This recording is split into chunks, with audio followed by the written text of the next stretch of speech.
Hey there. Subscribe to my channel. And also press this bell icon, so you never miss any new updates, cause whenever we upload new video you will get a notification on your phone. ನಮ್ಮ ದೇಶ ಒಂದು ಸಾರ್ವತ್ರಿಕ ಚುನಾವಣೆಯನ್ನು ಎದುರಿಸಲಿಕ್ಕೆ ಹೋಗ್ತಾ ಇರುವಂಥ ಒಂದು ಸಂದರ್ಭ. ಈ ಸಂದರ್ಭಗಳಲ್ಲಿ ನರೇಂದ್ರ ಮೋದಿ ನೇತೃತ್ವದ ಬಿಜೆಪಿ ಸರ್ಕಾರವನ್ನು ಯಾವುದೇ ಕಾರಣಕ್ಕೂ ಮತ್ತೊಮ್ಮೆ ಅಧಿಕಾರಕ್ಕೆ ಬಾರದ ಹಾಗೆ ತಡೆಯಬೇಕು ಅನ್ನುವಂಥದ್ದು ಇಲ್ಲಿನ ಮುಸಲ್ಮಾನರು ಸೇರಿದಂತೆ ಎಲ್ಲ ಜಾತ್ಯತೀತ ಮನಸ್ಥಿತಿಯುಳ್ಳಂಥ ಪ್ರತಿಯೊಬ್ಬರ ಒಂದು ಮನದಾಳದ ಒಂದು ಬಯಕೆ ಅದಾಗಿದೆ. ಈ ಒಂದು ಸಂದರ್ಭಗಳಲ್ಲಿ ಇಲ್ಲಿನ ಜಾತ್ಯತೀತ ಪಕ್ಷಗಳ ನಿಲುವುಗಳು, ಅವರು ತೆಗೆದುಕೊಂಡಂಥ ನಿರ್ಧಾರಗಳು ಎಲ್ಲೋ ಒಂದು ಕಡೆಯಲ್ಲಿ ಕೋಮುವಾದಿ ಶಕ್ತಿಗಳಿಗೆ ಬೆಂಬಲಿಸುವಂಥ ರೀತಿಯ ನಿಲುವುಗಳನ್ನು ಕೈಗೊಂಡಿರುವಂಥದ್ದನ್ನು ನಾವು ಕಾಣಬಹುದಾಗಿದೆ.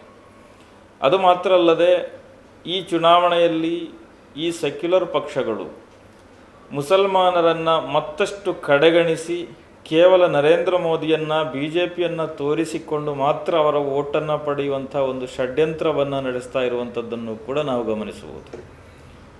ಬಹುಶಃ ಈ ಬಾರಿಯ ಚುನಾವಣೆಯಲ್ಲಿ ಕರ್ನಾಟಕದ ಮಟ್ಟಿಗೆ ನಾವು ತೆಗೆದು ನೋಡಿದರೆ, ಕರ್ನಾಟಕದಲ್ಲಿ ಅತ್ಯಂತ ಹೆಚ್ಚಿನ ಸಂಖ್ಯೆಯಲ್ಲಿರುವಂಥ ಮುಸಲ್ಮಾನರು, ಸುಮಾರು 90 ಲಕ್ಷದಷ್ಟು ಮುಸಲ್ಮಾನರು ಕರ್ನಾಟಕ ರಾಜ್ಯದಲ್ಲಿದ್ದಾರೆ. ಆದರೆ ಈ 90 ಲಕ್ಷ ಬರುವಂಥ ಮುಸಲ್ಮಾನರಿಗೆ ಕೇವಲ ಒಂದು ಸೀಟನ್ನು ಮಾತ್ರ ಇಲ್ಲಿ ನೀಡಲಾಗಿದೆ ಅಂತ ಹೇಳಿದರೆ, ಇಲ್ಲಿನ ಸೆಕ್ಯುಲರ್ ಪಕ್ಷಗಳು ಮುಸಲ್ಮಾನರಿಗೆ ಟಿಕೆಟನ್ನು ಕೊಡದೆ ಆ ಮೂಲಕ ಅವರ ಹಕ್ಕುಗಳನ್ನು ಕಸಿದು ಇತರ ಜಾತಿಯವರಿಗೆ, ಇತರ ಪ್ರಬಲವಾದಂಥ ಜಾತಿಯವರಿಗೆ ಅದನ್ನು ನೀಡ್ತಾ ಇರುವಂಥದ್ದನ್ನು ನಾವು ಕಾಣಬಹುದು.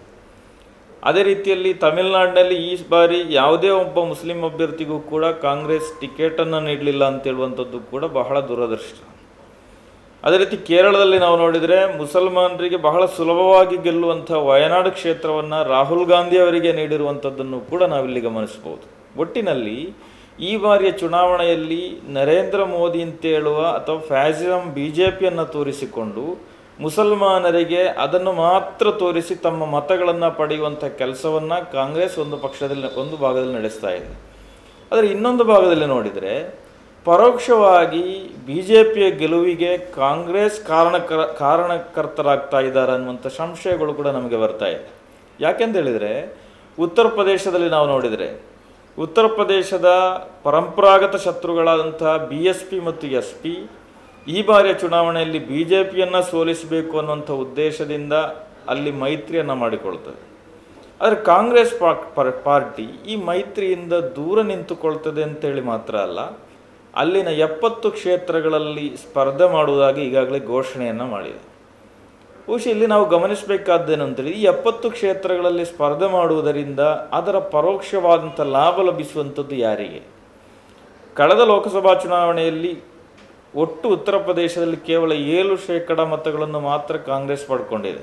ಹೇಳಿದರೆ ಉತ್ತರ ಪ್ರದೇಶದ ಯಾವುದೇ ಕ್ಷೇತ್ರಗಳಲ್ಲೂ ಕೂಡ ಅವರಿಗೆ ಗಟ್ಟಿಯಾದಂಥ ನೆಲೆಯನ್ನು ನಮಗೆ ಕಾಣಲಿಕ್ಕೆ ಸಾಧ್ಯ ಇಲ್ಲ, 2-3 ಕ್ಷೇತ್ರಗಳನ್ನು ಬಿಟ್ಟರೆ. ಹಾಗಿದ್ದರೂ ಕೂಡ 70 ಕ್ಷೇತ್ರಗಳಲ್ಲಿ ಕಾಂಗ್ರೆಸ್ ಪಕ್ಷ ಸ್ಪರ್ಧೆಯನ್ನು ಮಾಡ್ತಾ ಇದೆ ಅಂತ ಹೇಳಿದರೆ, ಅದರ ಮೂಲಕ ಪರೋಕ್ಷವಾಗಿ BJPಯ ಗೆಲುವಿಗೆ ಕಾಂಗ್ರೆಸ್ ಕಾರಣ ಆಗಲಿಕ್ಕಿದೆ. ಕಳೆದ ಚುನಾವಣೆಯಲ್ಲಿ ಸುಮಾರು 50ಕ್ಕಿಂತಲೂ ಹೆಚ್ಚು ಕ್ಷೇತ್ರಗಳಲ್ಲಿ ಕಾಂಗ್ರೆಸ್ ಪಕ್ಷ ಠೇವಣಿಯನ್ನು ಕಳ್ಕೊಂಡಿದೆ. ಹಾಗಿದ್ರೆ ಈ ಠೇವಣಿಯನ್ನು ಕಳ್ಕೊಳ್ಳುವಷ್ಟು ಮಾತ್ರ ಓಟುಗಳಿರುವಂಥ ಕ್ಷೇತ್ರಗಳಲ್ಲೂ ಕೂಡ ಕಾಂಗ್ರೆಸ್ ಪಕ್ಷ ಮತ್ತೆ ಸ್ಪರ್ಧೆಯನ್ನು ಮಾಡ್ತಾ ಇರುವುದು ಅಂತ ಹೇಳಿದರೆ, ಅಲ್ಲಿ ಕಾಂಗ್ರೆಸ್ಸಿನಿಂದಾಗಿ BJP ಬರುವಂಥ ಸಾಧ್ಯತೆಗಳಿದೆ.